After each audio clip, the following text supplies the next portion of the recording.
दूसरा प्रश्न है, what about the deprived caste, those are still not getting drinking water in villages.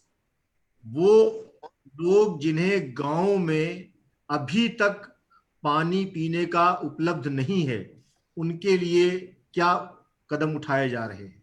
जीवन mission Modi ji ने लिया था और पिछले साल इसको जो लाल किले से अनाउंस किया था कि नलों तक हर घर के अंदर हम नल से पानी पहुंचाएंगे। और उसने पिछले साल 2019 तक यह लगभग 3 करोड़ घरों में नल से पानी पहुंचाती थी सरकार।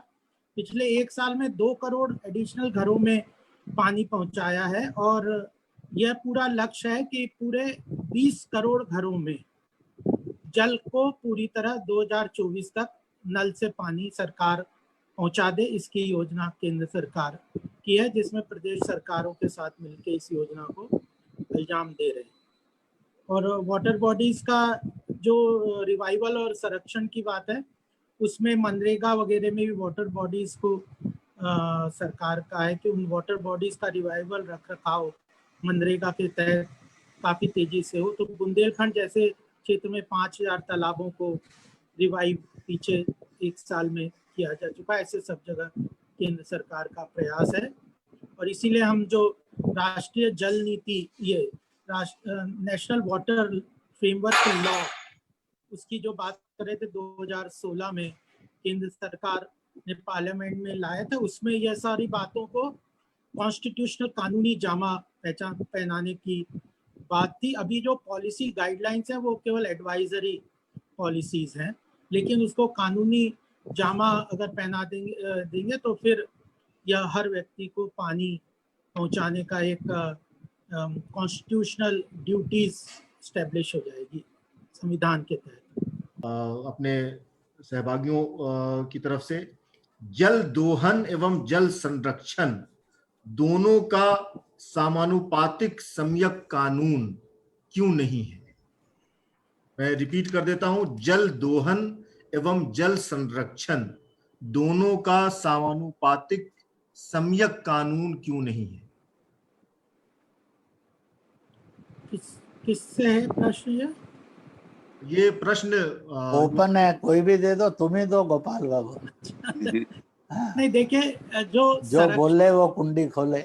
नहीं देखिए, कानून क्यों नहीं है अभी वो हमने शुरू में बताया ही था कि अब ये जो कॉन्करेंट लिस्ट में है पानी, स्टेट और सेंटर, तो सेंटर क्या है कि वो एडवाइजरी पॉलिसी के रूप में लेके आते हैं और प्रदेश सरकारें उसको इम्प्लीमेंट करते हैं। तो जितनी भी नेशनल वाटर पॉलिसीज अभी हैं, वो 3 नेशनल वाटर पॉलिसीज अभी तक आई हैं हमारी, लेकिन वो केवल एडवाइजरी के रूप में है। और जैसे अपना जस्टिस साहब ने कहा, मैंने भी बताया था कि कोर्ट ने पानी का जो उपलब्धता करानी है कॉन्स्टिट्यूशन के अंतर्गत भी है, इसलिए एक कॉम्प्रिहेंसिव लॉ की आवश्यकता अभी है।